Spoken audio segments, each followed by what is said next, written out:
Kita berjumpa lagi ya. Kita akan cerita kisah Adam alaihissalam. Yang belum follow atau subscribe kita, klik dahulu. Okay? Sebelum wujudnya manusia, Allah sudah ciptakan langit, bumi, bintang, malaikat dan jin. Satu hari Allah berfirman kepada para malaikat, sesungguhnya aku hendak menciptakan seorang khalifah di muka bumi. Surah Al-Baqarah. Malaikat pun bertanya dengan penuh hormat, bukan menentang. Ya Allah, adakah engkau hendak menciptakan makhluk yang akan membuat kerosakan dan menumpahkan darah, sedangkan kami sentiasa bertasbih dan memujimu? Allah menjawab dengan penuh kebijaksanaan, sesungguhnya aku mengetahui apa yang kamu tidak ketahui.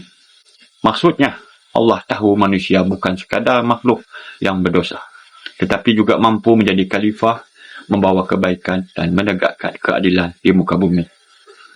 Allah menciptakan Adam daripada tanah liat yang diambil dari pelbagai jenis tanah di muka bumi. Ada yang hitam, merah, putih, lembut, keras dan sebagainya. Sebab itulah keturunan manusia berbeza warna, kulit dan sifatnya. Tanah itu kemudian dibentuk menjadi tubuh manusia. Dibiarkan beberapa masa tanpa roh.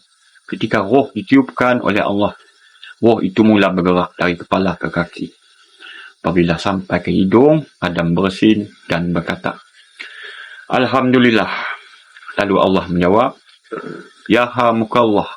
Semoga Allah merahmatimu.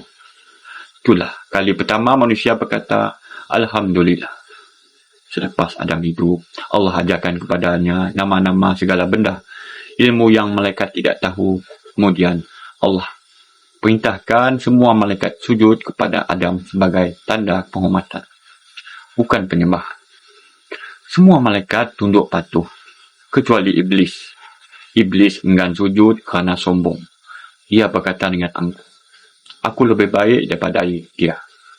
Engkau ciptakan aku dari api, sedang dia dari tanah. Kerana keangkuhannya, iblis dilaknat dan diusir dari surga.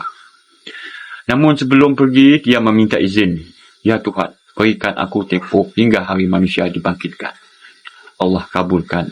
Lalu iblis bersumpah akan menyesatkan anak cucu Adam, kecuali orang yang ikhlas beriman kepada Allah.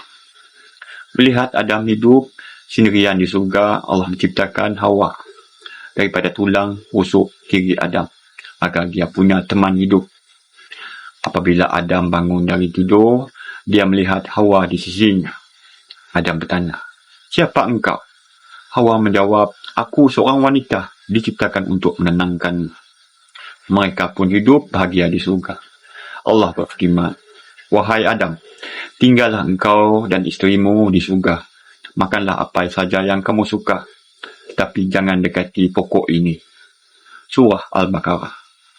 Iblis yang mendendam mula merancang. Dia menyamar dan membisikkan godaan kepada mereka. Wahai Adam, tahukah kamu, buah dari pohon itu boleh membuat kamu kekal di sini selamanya dan jadi malaikat. Adam dan Hawa mula ragu-ragu. Akhirnya mereka termakan tujukan iblis, lalu memakan buah larangan itu. Seketika pakaian surga mereka hilang dan mereka malu.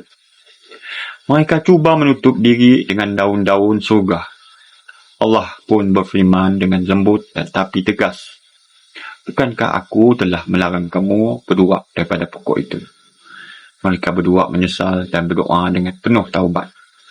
Ya Tuhan kami telah menzalimi diri kami sendiri. Jika engkau tidak mengampuni kami, pasti kami termasuk orang yang rugi. Surah Al-A'raf. Allah kemudian menurunkan mereka ke bumi, bukan sebagai hukuman semata-mata, tetapi sebagai ujian dan permulaan kehidupan manusia. Ada riwayat kata Adam turun di India dan Hawa di tanah Jeddah, di tanah Arab Saudi. Mereka berpisah lama, hingga akhirnya ditemukan semula di Jabal Rabah, gunung yang kini jadi tempat peringatan kasih dan taubat.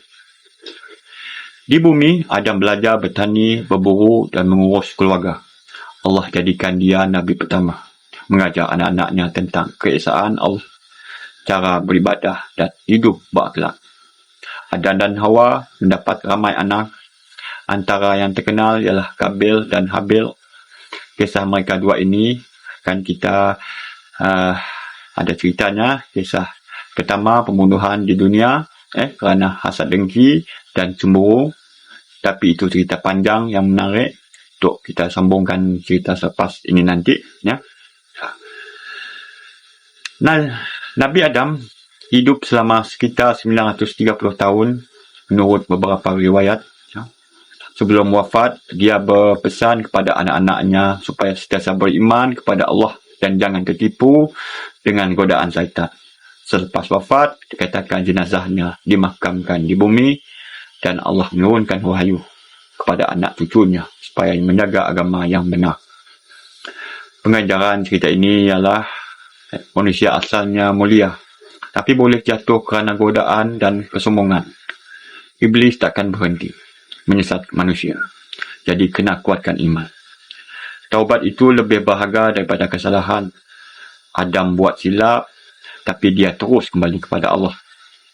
Dunia ini tempat ujian, bukan tempat kekal. Syurga asal manusia. Kalau ikut jalan yang betul, insya Allah kita akan kembali ke sana. Sekian.